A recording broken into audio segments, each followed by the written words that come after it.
자, 오늘 그 방정식 하는 거 맞죠? 네. 방정식 하기 전에 먼저 용어를 좀 정리를 하고 넘어가야지 좀 오해가 없을 것 같아요. 이제 우리가 제일 먼저 이제 식을 등식을 배웠어요. 일반적으로 등식을 이제 우리가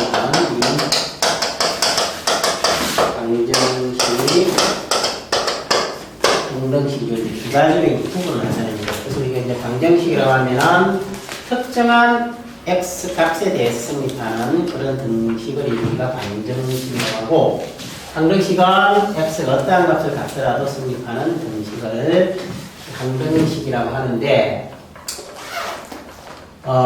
이제 문제가 되는 건 이제 우리가 많이 다뤄봐서 알겠지만, 특히 이제 방정식, 1차 방정식이 꼴, AX는 B, 이런 이제 방정식을 푼다고 했을 때, 이 방정식을 우리는 몇 가지로 나눠요. A 값에 따라서 이제 나눠서 풀잖아요. 그래서 세 가지 형태에 따라서. 그래서 A가 이제 0이 아니라고 하면, X는 이제 뭐를 이제 나누는 그림이라는 단 하나의 해를 갖게 되는 거고, A가 만약에 0이 나오는 경우에 있으면 이제 B가 0이 아닌 경우와 B가 두 가지 쪽으로 나눠서 생각을 해보자는 거죠. 그럼 이런 거를 보면은 0 곱하기 x는 0 아닌 수. 얘는 이제 형태가 0 곱하기 x는 이런 꼴이 돼가지고 이 등호를 만족시킨 x 값은 전혀 존재하지 않으니까 이런 경우를 뭐라고 하면 되가 없다?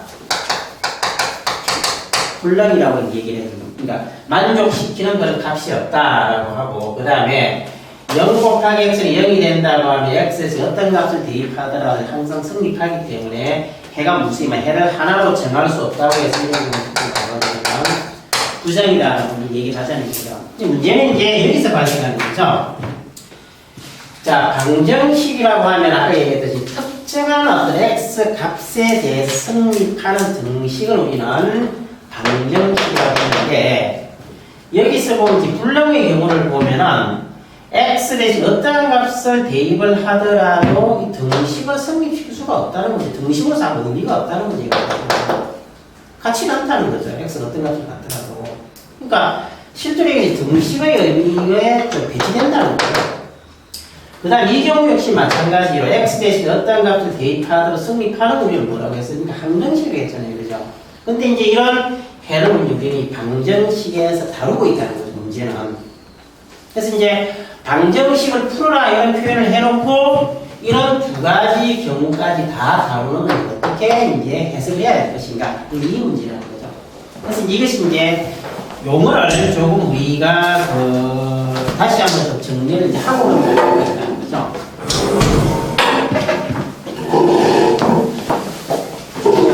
오늘 커피 사고 사야 되나요? 누가 커피 사고 누가 밥 사나? 제가 밥 살 테니까 커피도 비싸대요.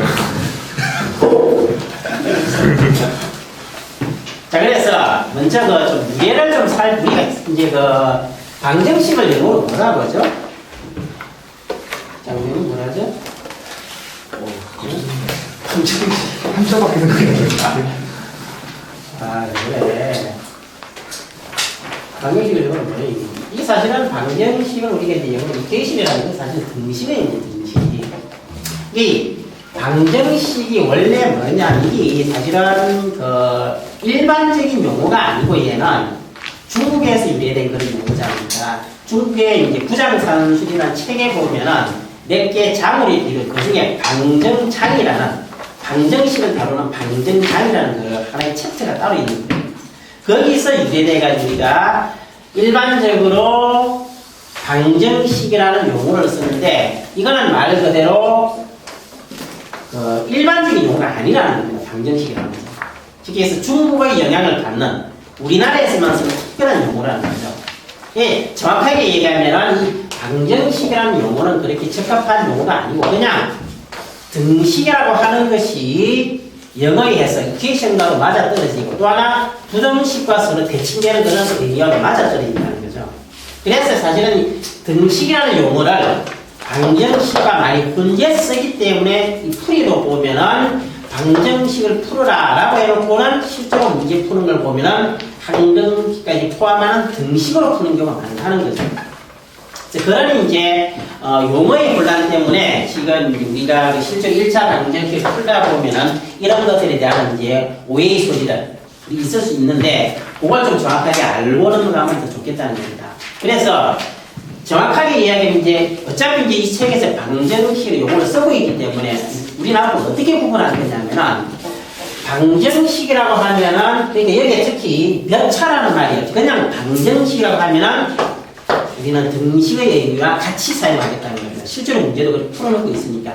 그래서 몇 차라는 말이 없으면 방정식은 등식과 동일하게 취급을 해서 이런 경우의 해결도 다 구해내겠다는 거고, 거기다가 이제 만약에 몇 차라는 말이 붙으면 사실은 고민할 필요가 없죠. 1차 방정식을 해놓고 A가 0인 경우를 다룬다는 건 말이 안 되기 때문에. 그래서 용어에 대한 구분을 좀 그렇게 가져가겠다는 말입니다. 아시겠죠? 그래서 몇 차라는 말이요. 차수에 대한 구분 없이 그냥 방정식이라는 용어를 쓰고 있으면 등식과 동일하게 취급을 하겠다는 것. 그러나 몇 차라는 말이 있으면 거기에 충실하게, 용어에 충실하게 조건을 달아서 이제 문제를 풀어주겠다는 겁니다. 그래서 일단은 그런 이제 논란들이 많이 있기 때문에 그 논란이 어디서 발생됐는가 요렇게 정리하면은 아마 깔끔하게 정리가 될 겁니다. 그래서 그런 정도로 좀 이해를 해주시면 되겠습니다.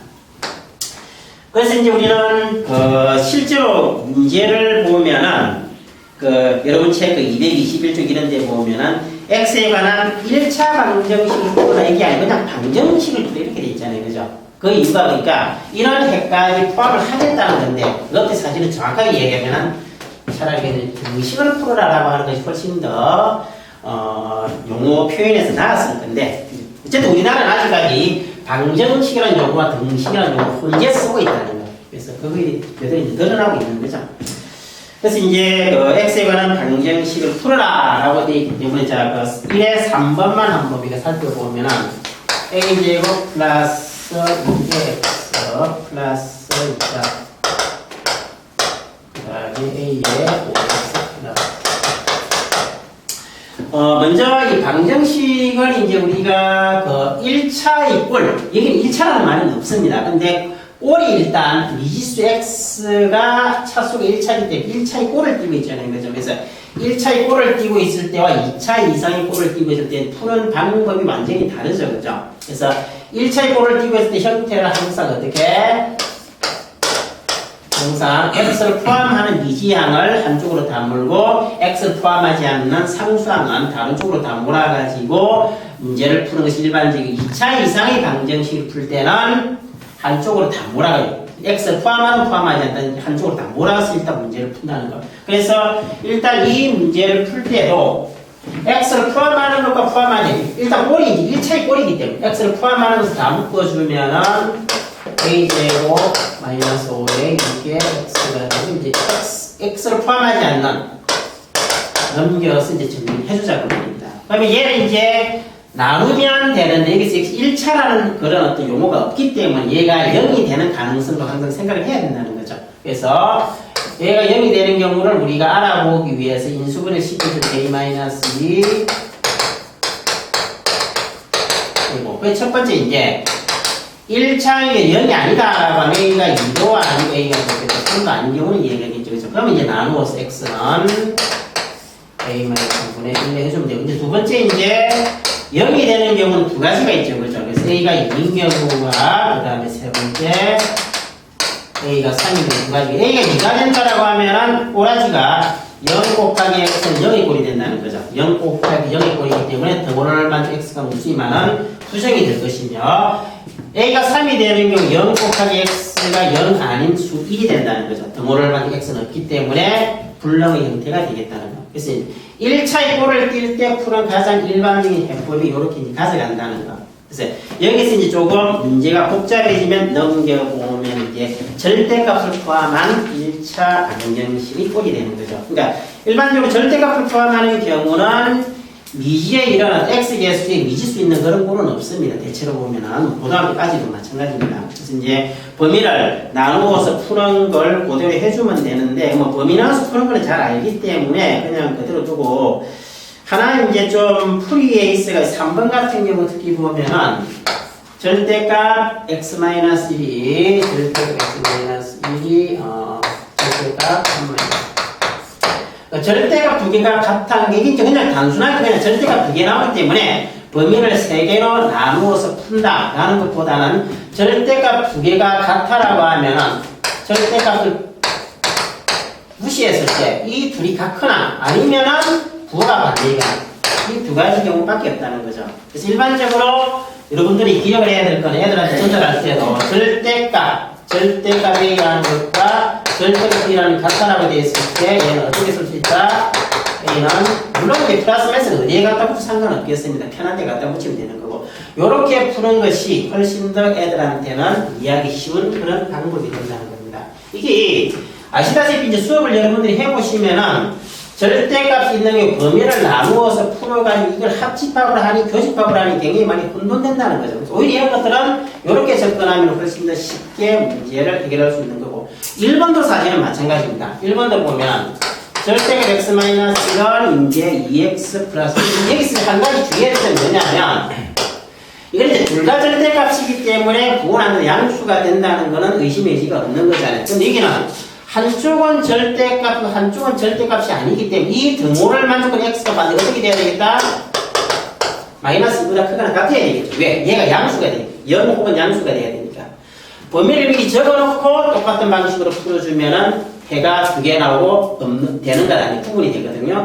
그래서 실제로 그냥 플러스만 풀어보면 x-는 2x 플러스 4가 돼가지고 x는 마이너스 5는 범위를 벗어나게 되면 안 된다는 거죠. 근데 여기서 그냥 마이너스를 갖다 붙이면 x 마이너스 2x 마이너스 4가 돼가지고 3x는 3x나 이게 범위 되기 때문에 된다는 거죠. 이렇게 풀어도 그 풀이 방법이 가능하다는 거예요. 그래서 절대값, 형태가 얘는 이런 경우 지금 1번 같은 경우에는 절대값 x가 a 이런 꼴이잖아요. 그죠?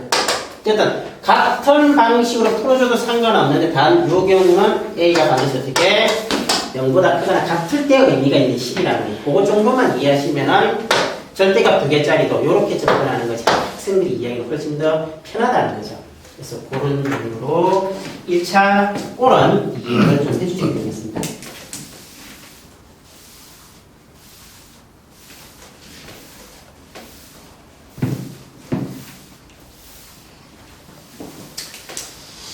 자, 그 다음에 이제 2차 방정식부터 사실 이제 고등학교 과정, 개편된 교과 과정에는 1차 방정식은 안 나옵니다. 2차 방정식. 해법도 안 나오면 사실은 바로 근거와 계정이 바로 나오는데, 하기 전에 잠깐 방정식에 대해서 다시 한번 기본 정리를 알고 좀 넘어가도록 합시다. 계속해서 쭉 공부를 해온 단어는 우리가 대수라고 해야 되겠죠, 대수. 대수의 이제 가장 기본적인 목적, 그리고 최종적인 이제 종착지가 이 방정식의 해를 구하는 건데, 그러면 이 방정식의 해라고 하는 것들은 어떤 성질을 갖고 있는가? 일명 이제 대수학의 기본 정리라는 것이 있거든요. 대수학 기본 정리. 그래서 걔가 이제 뭐냐?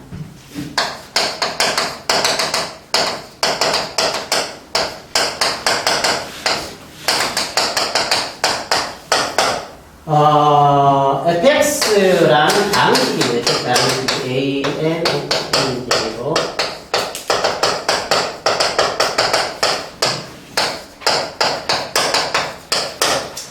이런 방식이 n차 방식인 거죠. 그죠? 여기서 이제 당 대수 a1, a2, a0, a1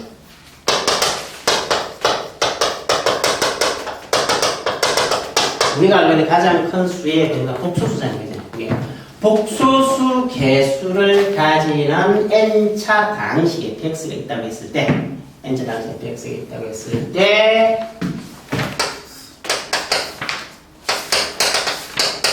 fx equal 0는 이거는 방정식이 되는 거지. 등호가 들어갔기 때문이죠. fx equal 2는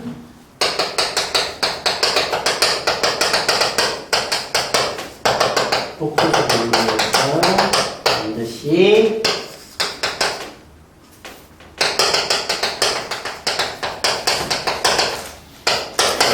n개의 근을 갖는 갖는다라고 하는 것이 가우스가 정리한 대수학의 기본 정리가 되겠습니다. 가우스가 증명은 제 능력을 뛰어넘기 때문에 생략을 하도록 하고 n차 방정식은 반드시 n개의 근을 갖는데 이제 흔히들 많이 혼동하는 것이 중근이잖아요, 그죠? 중근. 그래서 이제 거기에 상대되는 개념으로서 그냥 이제 단근 이런 표현을 쓰는데 중근의 경우에 그냥 이제 두 개로 카운트하는가라는 이제 얘기가 혹은 뭐 3중근도 있잖아요, 그죠? x 세제곱은 1 이름 그러니까 x 마이너스 1의 뭐 세제곱 뭐 이렇게 뭐 3중근도 있고 그래서 이제 일반적으로 우리가 대수학에서는 그런 걸 사실은 중근이다, 3중근이 되는 표현은 안 쓰고 예를 들어서 중근의 같은 경우도 중복도가 2다. 3중근이 중복도가 3이다. 이런 식으로 표현하지 걔가 중근이 3중근이 표현 안 써. 그래서 중복도가 2라고 하는 것들은 두 번 카운트 하겠다는 의미고 중복도가 3이라고 하는 것은 근의 개수를 쓸 때 세 번 카운트 하겠다 그런 의미를 치는 있는 거예요. 그래서 몇 개의 중근 3중을 갖다 상관없이 그래서 우리는 n차 방정식은 반드시 n개의 근을 갖는다라고 하는 것이 대수학의 기본적인 여기서 조금 더 나아가는 것이 n개의 근을 우리가 편의상 오메가 1 오메가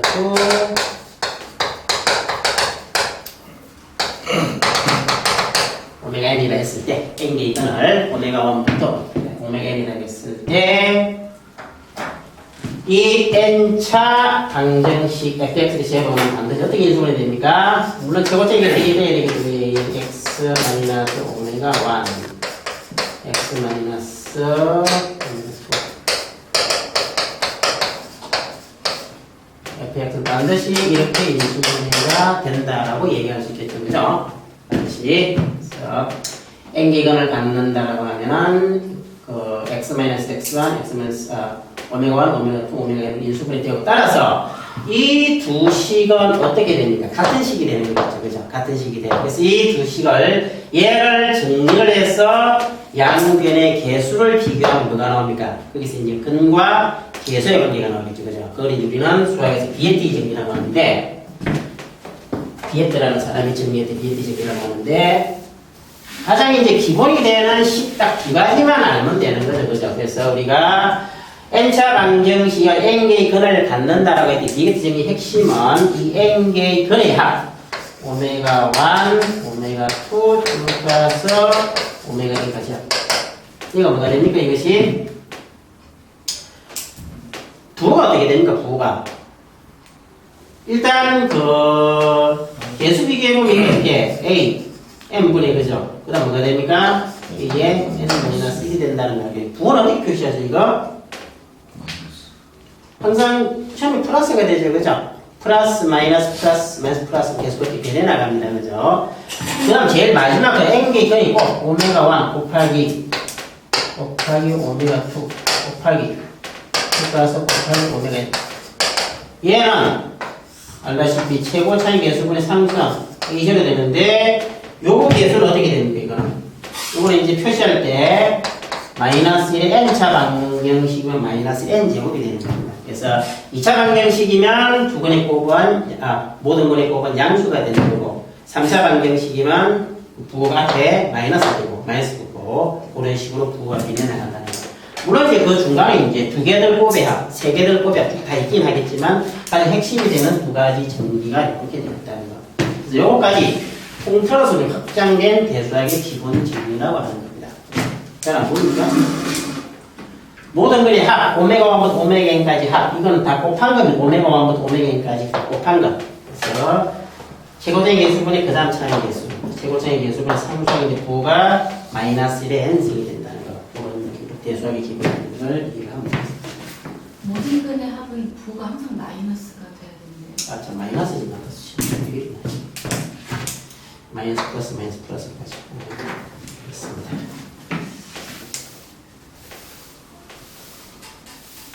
이게 이제 마이너스 1의 1제곱, 마이너스 1의 2제곱, 마이너스 1의 3제곱, n의 곱은 마이너스 1의 n제곱. 이렇게.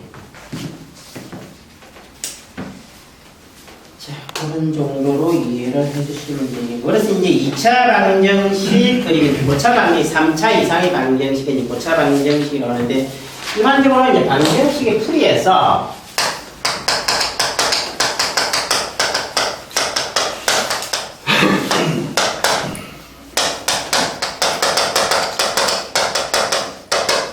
2차 방정식을 푸는 방법은 이제 두 가지로 인수분해하고 그 다음에 분해 공지, 그 다음에 3차 이상의 고차 방정식.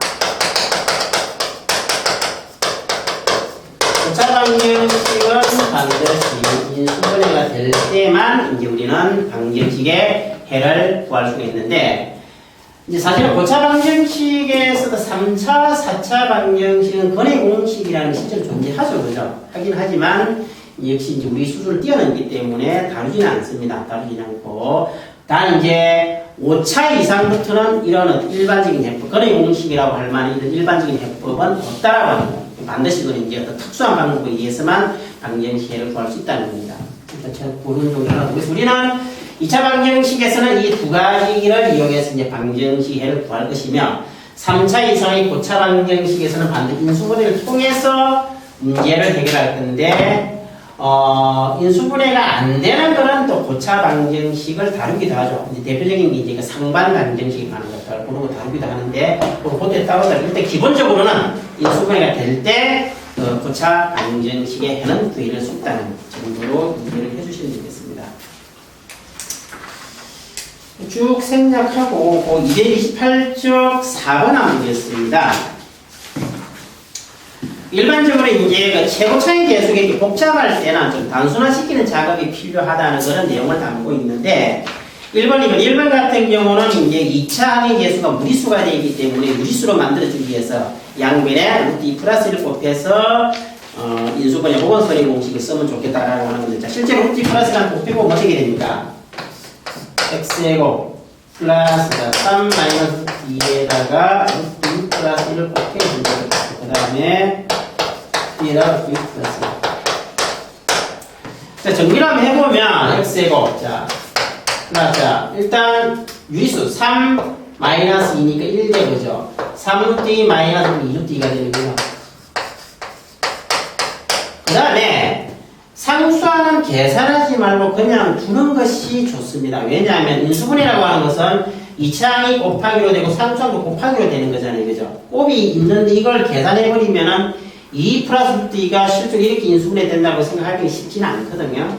상수항은 곱셈의 형태를 그대로 유지해두는 게 좋다는 거. 근데 얘가 유지가 인수분해가 안 되면 어쩔 수 풀어줘서 근해 공식 쓸 수밖에 없지만 일단은 유지를 하라고 하는 거예요. 해보면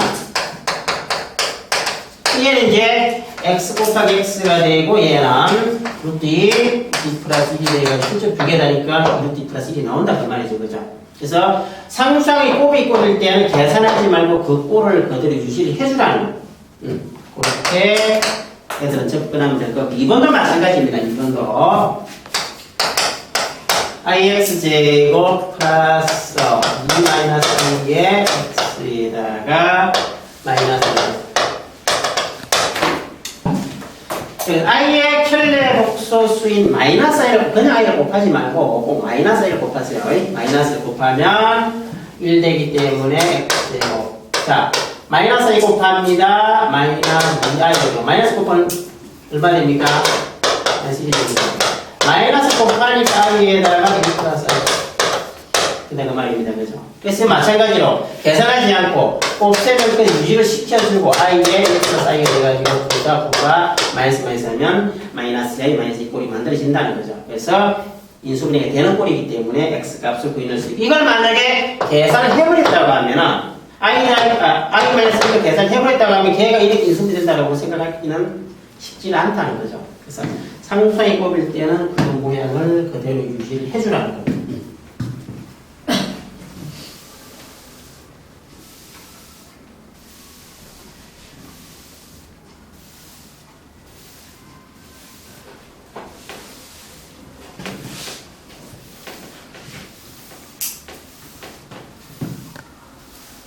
그 다음에 이제 굉장히 중요한 내용이죠. 그 13-5번. 일단 2차 방정식이 x제곱 플러스 P의 Q. 이게 P와 Q가 실수라고 했습니다. 그죠? 실수라고 했고, 물론 제곱에게 실도 실수이기 때문에 이걸 우리가 뭐라고 할 수 있습니까? 실계수 2차 방정식이라고 얘기합니다. 실수를 계수로 갖다.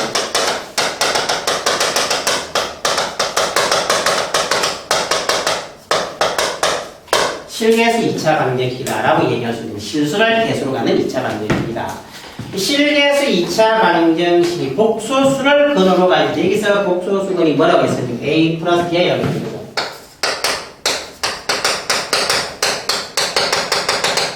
그러면 반드시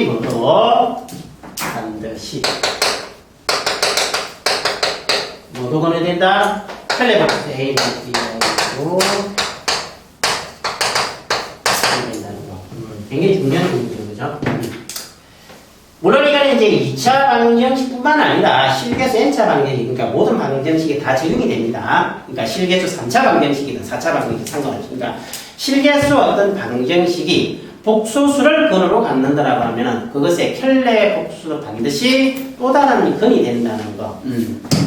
자, 그러면 우리가 얘를 편의상 증명해야 되는데 A 플러스 BI를 나는 편의상 오메가라고 부분을 그러면 방정식의 근이라고 하는 것은 미지수 x 대신에 대입을 했을 때 등호를 만족시키는 값을 근이라고 한다 그 말이잖아요. 그래서 대입을 시켜보면은 오메가 제곱 플러스 p 오메가 q는 제곱 이렇게 될 겁니다. 그죠?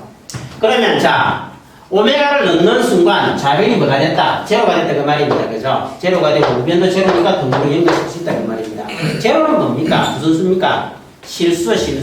실수는 켈레 복수를 취하더라도 변함이 있다 없다? 없다는 거죠. 그죠? 그래서 이걸 어떻게 하냐면 양변을 똑같이 얘도 켈레 복수를 취해주고 0도 켈레 취해주겠다 그 말입니다. 네. 자 그러면 전체는 이제 그 실수지만 따로따로 봤을 때 얘가 실수인지 복수 이건 알 수가 없다. 그죠? 근데 켈레 복소수의 연산이 생기해서 분리가 다 가능하죠. 그죠? 그래서 분리시키게 된단 말입니다. 그러니까 오메가 제곱의 바, 그 다음에 P 오메가의 바, Q의 바. 0은 실수라고 했기 때문에 0 켈레는 0 자기 자신이 되겠다는 겁니다. 그죠? 그냥 써도 상관없겠죠. 그죠?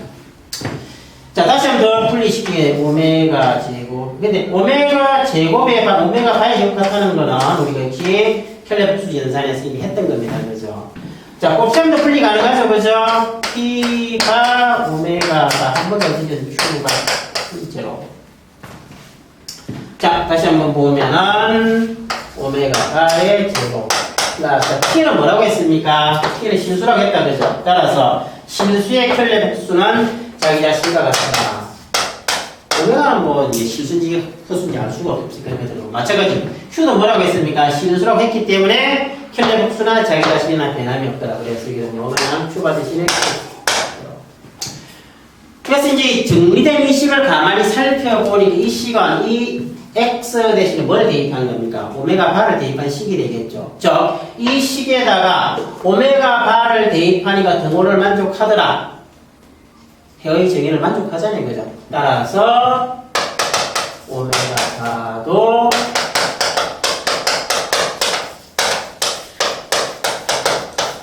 이미 근이 되더라는 말입니다. 그래서 어떤 실계수 방정식이 복소수를 근으로 갖는다. 반드시 거기에 대응되는 쌍이 또 다른 근으로 존재를 하게 된다는 거. 그걸 얘기하는 겁니다.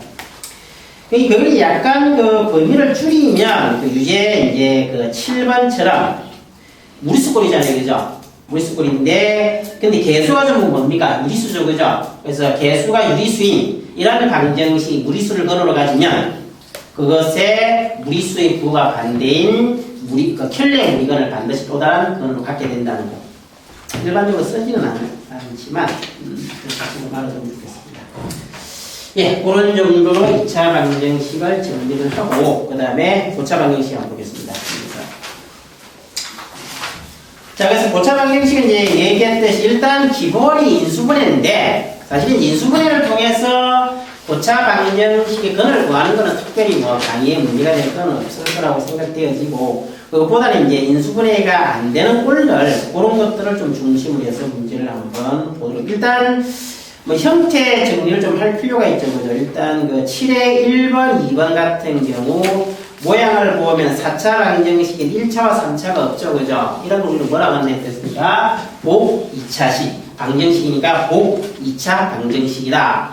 복 2차 방정식을 풀 때 1번 같은 경우는 인수분해 바로 되기 때문에 특별히 문제는 없습니다. 그죠? 2번이 이제 문제가 되는 거죠. 그래서 x는 제곱 플러스 2x제곱. 복 2차 방정식을 해결할 때는 4차항과 상수항을 기준해서 제곱 마이너스 제곱꼴을 만듭니다. 앞에 제곱을 만들 때 이것과 두 개를 기준해서 만들어주라. 그러니까 x 4제곱 플러스 9, 그 다음 마이너스 뭐? 또 뭔가 제곱이 되겠고 얘는 완제곱이 되겠고. 그럼 여기에 9기 때문에 6x 제곱 플러스 마이너스 이거 제곱 들어갈 수 있잖아요. 그죠? 뒤에 마이너스 완전 제곱이 되게 하기 위해서는 뭘 하는 게 좋겠습니까? 마이너스 6x 제곱이랑 플러스 8x 제곱이 물론 8도 완제곱으로 만들 수는 있겠지만 무리수가 되잖아요. 그죠? 그거보다는 뭐 그냥 플러스 6x 제곱을 하면은 얼마를 빼면 됩니까? 4x 제곱을 빼면 되면 뭐 그러니까 2x 전체 제곱이 되니까 그렇게 이제 정리해 주면 되겠죠. 그러니까 이 앞에 두 시간 x 제곱 플러스 3 전체 제곱이고 2x 제곱입니다. 이제 제곱 마이너스 제곱꼴이니까 이제 합차 공식을 써서 인수분해를 시키자고 말이에요. 그러니까 이거는 이 형태를 그냥 두고서는 인수분해가 안 된다 그 말입니다. 식의 변형을 통해서만 이런 인수분해가 가능하다 그 말입니다. 그래서 원래는 인수분해가 안 되지만 뭔가 항을 조작을 통해서 인수분해 가능하게끔 만든 그런 꼴이 되겠다. 그래서 이제 x제곱 2x 플러스 3이고 그럼 2차원이 두 개 푸는 걸 이제 뭐 인수분해를 쓰시든 아니면은 근의 공식을 쓰든 그걸 알아서 풀면 되겠고, 그 인수분해를 통해서 푸는 가장 일반적인 방법이 그 이제 4번이 꼴이잖아요. 그 4번 꼴을 한번 보면은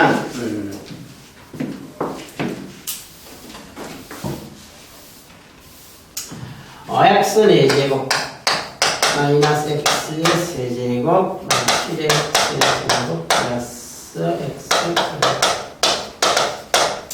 그래서 이제 이런 고차 방정식의 인수분해는 우리가 앞에서 조립제법과 나머지 제곱을 이제 이미 배웠기 때문에 x에 어떤 값을 대입하면 0이 되는가 그 값을 선택할 때 상수항 약수를 이제 취해봐라고 했잖아요. 그죠? 그래서 6의 약수에 대입해서 제로 되는 것이 1을 나오면 마이너스 8 플러스 8 나오니까 일단 x 마이너스 1. 이게 이제 x-1로 나누어 떨어진다 그러면 뭐가 필요? 몫이 필요하죠. 그죠? 몫은 뭘 통해서? 조립제법을 통해서 이제 계산해주면 되는 데 있습니다. 조립제법을 해주면 어떻게 됩니까? 마이너스 x제곱이 없네. 그러면은, 그죠? x면은, 뭐냐, 마이너스 7x, 이거네?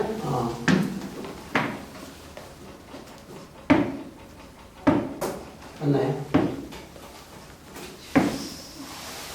맞겠네. 자, 역시 이제 3차 시계 역시 마찬가지로 이제 조립제법을 이용해서 이제 나머지 정리를 사용해서 인수분해 시켜줘야 되는데 얼마나 제로 됩니까 이거? 마이너스 1 넣으면 역시 제로 되죠. 마이너스 7 플러스 7이니까 마이너스 1 넣으면 제로 되니까 x 플러스 1이 되는 거고 역시 목표는 이제 조립제법 써서 해주면 x 제곱에다가 마이너스 x 그러면 얘 이제 나머지 인수분해 x 마이너스 3 x 플러스 이제 플러스 마이너스 1 마이너스 2 플러스 가장 일반적인 형태의 고차 방정식을 푸는 방법이 되겠습니다. 근데 이제 유감스럽게도 지금 이 책에는 사건 방정식이 안 나와 있습니다. 안 나왔기 때문에 따로 보고는 지금 좀 설명을 하도록 하겠습니다.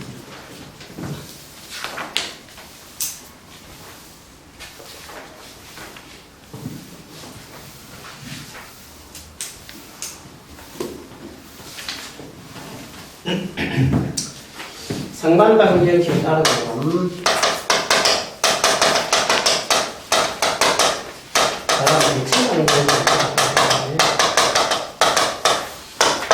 오래 이런 거 AX의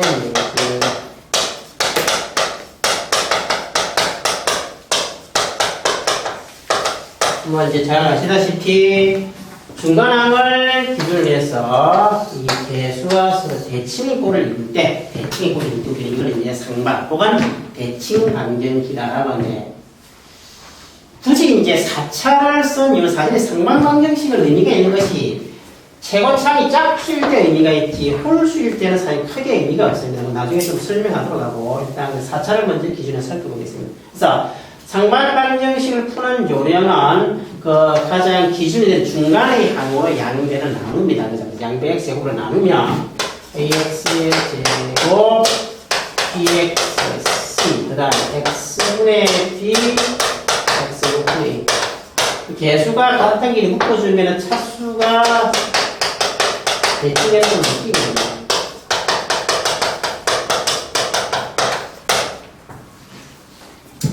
그래서 이제 x 플러스 x분의 1을 치환시키거든요. 치환하는데 여기서 하나 우리가 좀 주의해야 될 것. 만약에 이 방정식의 해를 실수 범위에서 구한다라고 하면은 이 t가 어떤 범위 제한을 갖게 되죠. 어떤 범위를 갖게 되겠습니까? t가 얘가 절대값을 취했을 때 항상 2보다 크거나 같게 되는 거죠. 왜냐면 자 만약에 x가 양수라고 하면 여기서 x가 제로는 될 수 없죠. 만약에 x가 0이라고 하면은 0, 0, 0, 0 a는 0이 되기 때문에 4차 방정식이 안 되죠. 그죠? 최고점이 0이 될 수 없으니까 그러니까 이 상반 방정식은 무조건 0을 해로 가질 수 없습니다. 그러니까 0인 경우는 제외해도 상관없다. 굳이 0보다 크거나 같다 안 해도 된다는 말입니다. 그래서 x가 양수라고 했을 때는 x가 양수, x분의 양수잖아요. 그죠? 두 양수야. x 플러스 x분의 이건 산수기하 사용하면 어떻게? 2개 곱하면 1 되니까 2보다 크거나 같아가 나오잖아요. 그죠? 산술 평균, 기하 평균, 이거 곱하면 x. 이게 됩니다. 마찬가지로 x가 0보 산술기하를 전혀 안 하셨구나. 그런 게 있다고 생각하고 이거 왜 이런 거예요? x가 음수가 되면은 둘 다 음수이기 때문에 양수로 바꿔주기 위해서 마이너스 곱하기 마이너스 x 마이너스 x분이 어떻게 됩니까?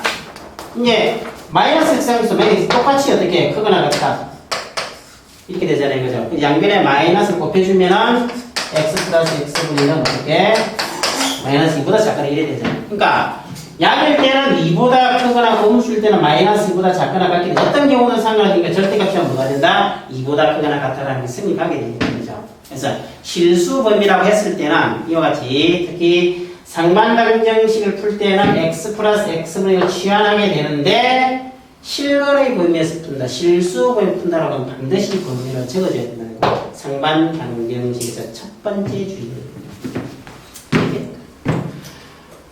그러면 이제 아시다시피 x제곱 분의 1이라고 하는 것은 x 플러스 x의 전체 제곱에서 된 것이기 때문에 그러면 이 형태가 at 제곱 bt 맞나?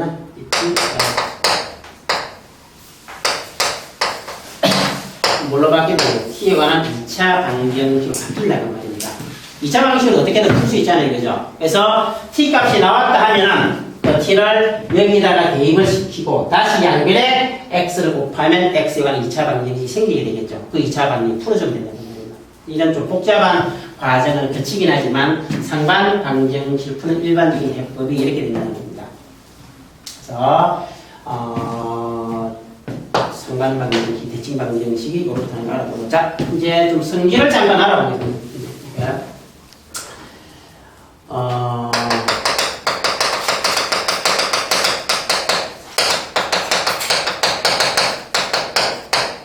성질을 잠깐 정리하면 첫 번째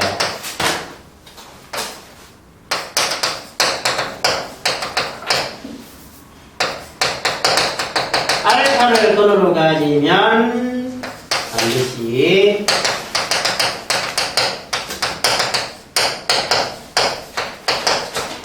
역시 알파분의 1로 근이 된다는 사실. 알파를 넣는 가지면 반드시 알파 분을 넣게 되는 거죠. 자, 간단하게 한번 적용해볼까요? 간단하니까. 말 그대로, 그는 다시 한번 얘기하지만, x를 대입했던 거를 만족하는 것이 이제 근이라고 했잖아요. 그래서, a알파의 4제곱, b알파의 3제곱, c알파 제곱,